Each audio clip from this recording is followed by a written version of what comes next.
Bir de Turkmenistan, Prinaşıl sahrada Turkmenistan deryen yalı küçülüğüm arasında şöyle saçım.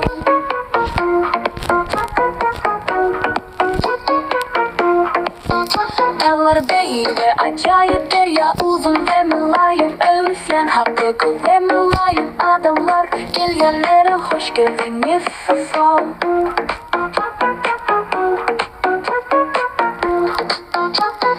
Sensin vatan Türkmenistan, Kıpkıncılıklar bilen kahramançılıkları. Acayip medeniyet, ütkeşik şahsiyet, hiç vakt geçmeyen devamlı tesir.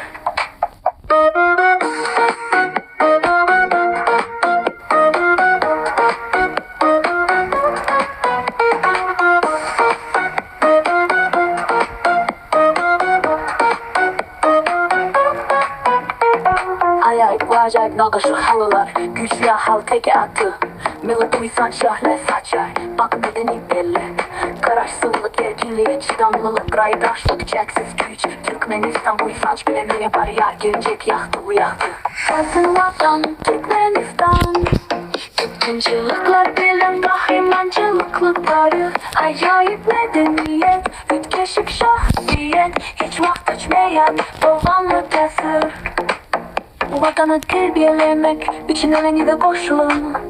Altın toprağın her doğumunu koru. Türkmenistan varha ösyay. Dünya bilen ne bilmek ne bilen belki öğren.